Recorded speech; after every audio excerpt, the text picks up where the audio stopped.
as you go back in time that was used over and over for the early church was this idea of it was inclusive. Yeah. And it is a word and a concept that has been hijacked. So what do we do as a church?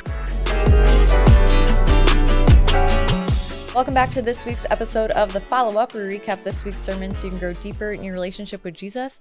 I'm here with Pastor Jack and Pastor Ryan. Welcome, Hello, Carrie. guys. Hey. Hi, Hello. Ryan. Hi, Jack. Today we are diving into the rest of Romans 15, the mission, then and now. Ryan, I was giggling to myself because you started off with talking about Mission Impossible. Yes. And I was in the worship center for Saturday night service and I leave and I'm talking to Adam about it. Mhm. And I'm like, Adam, I just have to tell you, I watched the first movie. That's all I know. That's all you've That's seen? all Really? I've seen. I haven't seen. I didn't know it was a TV show. Oh my gosh. I grew up playing the game at Lake Lundgren. Wow. But like never saw any of the movies. But I told Adam, I was like, that is a movie that you have to like be fully engaged in because I was not fully engaged. And then all of a sudden at the end, I was like, oh my gosh, it keeps changing. Everything Yes. keeps changing. It was crazy. Did you see the new one? No, it's coming. Did it come out or is it I coming have out no this idea. summer? I thought Final Reckoning? Because Arlen, shout out to Arlen, Of course. Mr. Movie and our, Yes, go. our yeah. stuff. He's like, it's good. It's worth it because I want to see it. Final But Reckoning. Okay, yeah. Date night with Amanda. Anyway, yeah, so that's Fun. all we can do it. Mission Impossible. You got it. Yeah, so that was a fun and unique way to open it. There you go. This passage really talks a lot about missions, and we'll dive into a little bit more serious topics in just a little bit. Yeah. But the first thing I'm really curious about is what was your guys' first experience with missions? You want to go first? I mean, Yeah, you. okay. Yours is probably before mine. It probably was. You weren't even in a youth group yet when I Probably did not. mine. But it was. My first true like out of the country experience was with a youth group. We hopped on a school bus in Ohio Okay. and drove down to central Mexico. Oh, yes. No AC, Oh, no no. nothing, just wood slats laid out. That's what we slept on as the beds. They were carpeted, like someone had Okay. just rolled and glued carpet on it. Oh, man. But yeah, we went down. I'm not kidding. There was a bucket strapped to the floor in the back of the bus as the toilet, Wow. and like a box built around it. So there was your privacy. Strong. Yes. Yes. Wow. Amazing. I mean, it was a great experience, eye opening. It's funny, short version, but Yeah. my first missions trip, I came back like so heartbroken. What they didn't have that we have. The second trip, I came back mad. Like at what they do have that we don't have as far as the relationships Sure, and family Oh, okay. and depth that I remember being like, oh my gosh, okay, good. We have the toys, but we're lacking a lot. And then it was kind of, then you move from the natural stuff to the spiritual stuff. So that's really like my first two and then moved on from there. But yeah, that was mine. Wow. Yeah. First one for me out of the country was after my junior year of high school. Our youth group went to Peru and we were in Lima for a little bit and then this little town called Condovia. So first time that I got to use my Spanish outside the United States and just like fell in love with being able to communicate with people and was leading worship. And it was an amazing experience. So my dad went with me. So it was very memorable. It was very cool. That's cool. That's awesome. How about you? Yeah. Yes. So I remember growing up in like 7th grade. My motives were not pure, but there was Was there a boy on the trip? No, not even that. We were offering a missions trip to Turtle Mountain, North Dakota, which is an Indian reservation. And my youth pastor, I said, I really wanted to go, but I want to bring my best friend. I was like, okay, this will be a great opportunity for us to like, we're 7th graders and we can like go away from our parents to this really cool place. We were leading a vacation Bible school. So that like felt really in my giftings. And he told us, he goes, you have to be serving in kids ministry before you can ever get on this trip. Wow. And I was like, Good okay, call. my friend does not really know Jesus. So she's going to know Jesus and serve in kids ministry and go on a missions trip. So Throw her right in the deep end. Throw her right into the deep Wow. end. So we did that mission trip. We went back quite a few years after that of just leading this vacation Bible school. But I was like you, Jack, the first time I came back, I was like so heartbroken that we drove in a coach bus with an actual bathroom in it. Wow. With AC. Bougie. Glam. Yeah. To like not that far away. And that's like the poverty that we were witnessing. Like that was what broke my heart. That like I've not been out of the country for missions. I've only been stateside, and like just to see that that's not that far away. Right. Really broke my heart. But those were some of the opportunities that really like honed in my gifting and really honed in my talents. Yeah. And to get you like outside of just like your normal The bubble. bubble. Yeah. Was something that was really great and that like kicked off the like heart for other people and like getting outside of my comfort zone and just for missions in general. That's cool. Cool. Yeah. So Jack, you talked about this in this passage that you were saying that people kind of like stood up a little bit, felt a little uncomfortable about the inclusivity of the church. Can you share a little bit more about how that shows up for us today? Yeah, it was so funny because I'll read a little more modern commentaries, different pastors I like. And then I also have some throwbacks that I go to, just different commentary sets or different pastors. And the word, as you go back in time, that was used over and over for the early church was this idea of it was inclusive. Yeah. And it is a word and a concept that has been hijacked. So what do we do as a church? We run from it. It's kind of like rainbows. There's something that's God's promise in the Old Testament. Now we'll run from them. I'll stand on what God said it was. And I look at this word inclusive. And when you go to the early church and you look at the outcasts, sometimes the dregs of society who were welcomed in and fed and cared for, when you look at the way that they dealt with Jew and Gentile, which for the traditional Jewish mindset was so out of the box. And then as the Jews are coming back, for the Romans, the Gentiles, them having to mesh, the way women were viewed in biblical times. Absolutely. And the church flipped that on its head. So it's inclusive. It's, my grandfather, and we probably all heard it, the ground is level at the cross. It is like anybody is welcome there, whosoever will, kind of that mindset of, like when you're saying yes to Jesus, like welcome to the family. You're not an outsider. You're not an outcast. You're one of us. You're in the family now. And that's that inclusive mindset that no matter who walks in the door, like we're in the downtown campus right now. This campus, the feel, sometimes some of the people who walk through the doors is a little different than a suburb, a suburb church or an outside the city church. We still have our arms open to whoever that is. I think that's the picture Christ meant the church to have, and I think that's the picture Paul is showing us in Romans too. Yeah, and there might be like two different dimensions to the inclusivity. One would be people from, like you said, different lifestyles, different hangups and different failures and different, like different issues. And totally the gospel speaks to that each and every one of us needs Jesus and we're all welcome to the family with our failings. The basic, premise of the good news is you're messed up and you need a savior. We're all in the same boat there. We're all in the same starting point. And then the other maybe aspect is the multi-ethnic nature of the church, right? This idea of including people from every tribe and tongue and nation. And I found that theme is something that was not really talked about a ton when I was growing up. It wasn't something that our church really just drilled home or whatever. And I think it has been sometimes, grabbed hold of by maybe one side of the political aisle versus the other. And so when you mention that kind of stuff and say like, God really cares about ethnic diversity and ethnic reconciliation and people from every tribe, tongue, and nation worshiping God together, it can be like, whoa, hold on there. That sounds like you're, on one side of the aisle. It's like, wait, that's a biblical thing. That's like a biblical value. And just go look at Revelation, people from every tribe, tongue, and nation. I mean, so many places in scripture. And a big part of the reason Paul wrote Romans is because of this ethnic division between Jew and Gentile. And he says, hey, Jesus is the one who brings, all people together. Well, and how crazy is it that Paul is kind of that picture of it? Like when Paul describes himself as like the chief of sinners. Yes. Like, if you think you've done something bad, get in line and it's going to be behind me. Yes. Like I'm the worst. And then he is Jew and Gentile. Like we've got it born in Rome. So he's Roman citizenship and he's Jewish. Like he's got that background. So I think he's the picture of both of those. And I love that point you're making about the racial inclusivity. Depending on what part of Wisconsin you live in, there may not be a picture of that. I mean, let's just be real. And it has nothing to do with a favoritism or racism. It's just your community. And that can play either way, depending on what part of Milwaukee or Madison or Racine or, getting closer to Minnesota, Minneapolis you are. That could change. But that doesn't mean we don't have a responsibility to say if someone walks in the door who doesn't look just like me. I still have a responsibility to be arms open, like welcome them to the family. Absolutely, yeah. There was a point in the beginning of it, and I kind of want to help me clarify even like my thought process behind it.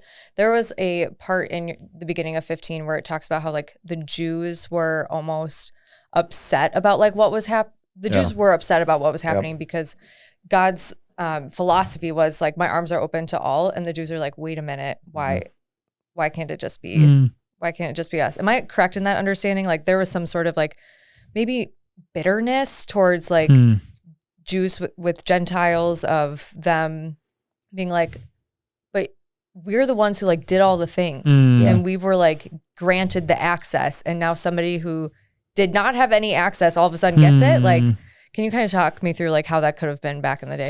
Yeah, I mean, I want to just, sometimes we caricature, opponents of, whatever Paul is doing or whatever. And so I want to like give the most fair version, I think, is that Jews read their Old Testament scriptures and saw, God selected Israel to be his people, had really hard boundaries between Jew and Gentile. And especially after the exile, there were these really strong emphases on circumcision and food laws and these things that said, we are not the Gentiles. We are not pagans. We only worship one God. We keep Sabbath. We do all these things. And those were set up by God, in order to make sure his people were distinct from the nations. What they missed in the Old Testament was this thread that all along they were supposed to be for the sake of the nations. That it was never supposed to be so they could keep it to themselves. I mean, this is Jonah, right? Like he's like, I don't want to go tell them about, God's mercy because he'll forgive them probably, right? And so there's always been this thread of, we might think of it as, this nationalism or this like tribalism that's like only good things for me and my people that definitely creeped in and, into the people of God. And so then when Jesus and the apostles are saying, actually now it's time to go and make disciples of all nations, there were, groups of Christians who said like, no, that's not okay. They need to become Jewish first. And, Paul is combating that a lot in Galatians and Romans and other places. So circumcision is like absolutely. An ongoing battle in there too. I love it's a unique picture that Paul gives us in 15 when he's talking about the gift that's coming to the church. And he's like, the Gentiles who have given this gift, the cities he lists, I'm drawing a blank on Macedonia, Achaia, there you go. But he's like, you know what? The Jews have shared spiritual blessing because it's the lineage of Jews that brought Jesus. You guys got to share the spiritual blessing of being Jewish. So you're not sharing a monetary blessing. So once again, it's that give and take of the church. The picture, and this goes back to one of the classes in college, but when Claudius boots the Jews from Rome, and then the Jews try and come back and Gentiles are kind of in their seats of leadership. It is. It's a humbling thing on both parts. Well, and I think there's pride, like ethnic pride on either side. You've got, Jews who are like, we're the true people of God and y'all need to like make sure, you do what we do. And then on the other side, you have Gentiles who are like, who are these people? Like, we're the church now. We're the people of God. You guys are like kind of backwards and wearing your funny hats and doing your food law stuff or whatever. And so like, I don't think they had the hats back then. I don't think they had the but girls. I don't think they had it back then. That's later. But I think Paul wants to humble, both camps. Towards the end of the passage, it really struck me from both of your guys's of like, Paul has this call out to the church that he's writing to of like, assist with me, like come alongside me and support me through that. Can you guys talk about how you guys have been supported as you guys are like living on mission for the Lord? Oh, yeah. Well, I know I was just doing the math the other day. I've been on a number of mission trips now. And for a lot of them, I've sent letters out to family members, to friends and said, you might not be able to go to Guatemala or Peru or wherever it is with me. But this is a way that you can be a part of what God is doing there. And so I would ask you to consider, praying for me and supporting me.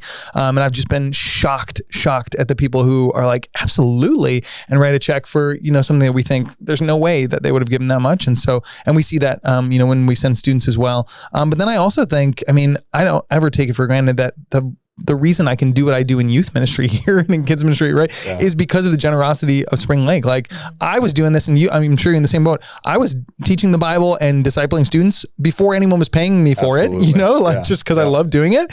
And then now I really feel like our congregation has said, hey, we're going to take care of the Groshek's needs. Here's, for you to live on. And then so that you can just keep on making disciples and preaching and teaching. And I'm like so grateful for it. We thank God for it all the time. Yeah. And out of that, I'll tell you for me, and this is where I appreciate Mitch Eastman. He's our director of operations. We want a high level of accountability because there is it's an honor to be able to do what we do and to be able to be supported this way is humbling. I still, and I mean this, I'm still surprised how people show up on the weekend. Sometimes I'm just like, oh my gosh. And to support it is just, it's humbling. And I got to believe Paul feels this way too. And at the same time, it's not an expectancy of support. It's like, man, we need this. Yeah. Like for our new campus, we need this. I'm not fishing for your money. Like it's not that. No. We need this for the mission to continue, for us to be able to be a blessing wherever the church goes. So there's that side. A very short story. I was in my 20s. I'd been in a ministry role. It went sideways. It went bad. And we had 2 young kids, basically welfare paid for my second child's birth because we had nothing. I'm working 3 jobs, all along. And we started attending a church, and the pastor, I didn't really know him. It was a larger church. So we kind of slid in the back row, and there was some family tie with my late wife's family, but he had heard of what was going on. And he just out of nowhere walks up and goes, "Here you go." And it was covers my rent. Wow. And that was humbling, kind of a prideful guy. I'll do it myself, especially in my 20s. And then we got a little further down, and I'm doing everything I can. I'm cleaning car lots. I'm selling health club memberships. I'm doing everything. I'm teaching at a school. I'm coaching high school soccer and stuff, and basketball. And we hit the wall again. I don't even know how he knew, but one more time he just walks up and goes, "Here you go." Wow. And it was the last time he had to do it, but it was one of those. And then a ministry role opened up. But it's one of those when you're blessed out of nowhere, and there is nothing you can do about it. It's humbling. Like you can't pay him back. Yeah. You can't do anything good about it. So that changed my view to go, how can I do that for other people? And it's fun, and I'm cheap. Like I'm a cheapskate. But when you see those moments where you go, no, I can change something here. I can bless somebody. For me, that opened my eyes to want to do it for others. Yeah, that's really cool. That's really awesome. So as we are getting towards the end of Romans, how have you seen this entire book like transform your view of scripture and mission?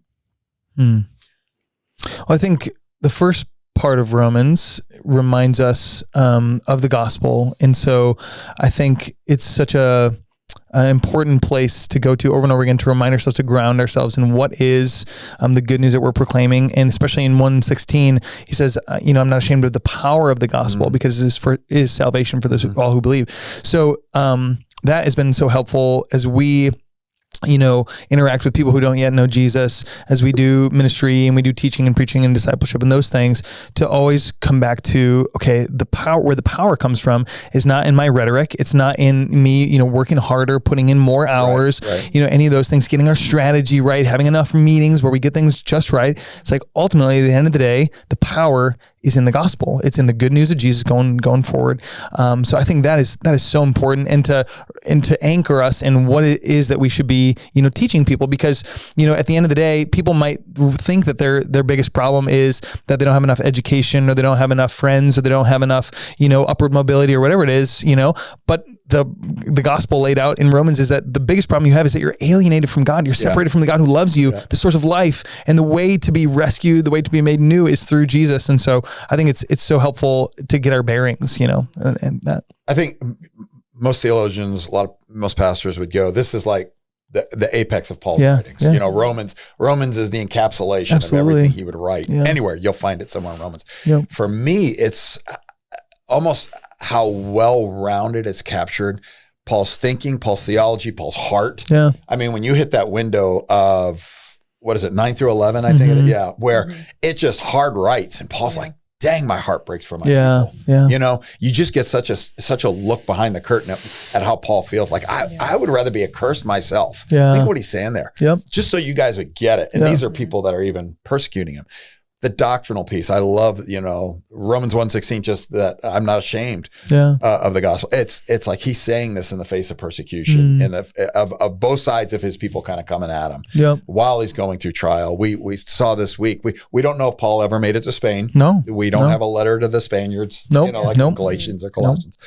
But we do know he ends up in jail and then being sent to Rome and in jail there. And he never backs down from that. I'm not ashamed. Right. So for me, this study in Romans has been a fun balance of just looking at all of kind of Paul's heart, theology, practice. Here's kind of my expectations of you going forward and help me be on my way. Like, help me on this mission. He's not afraid of the money side of it as well as like the purpose and mission side of it. Yeah. Absolutely. Well, thank you guys for joining us for this week's episode of The Follow-Up. Make sure you're subscribed so you never miss out on an episode. And join us next week for our last episode of The Follow-Up for this season as we wrap up Romans. See you next week. Have a good one.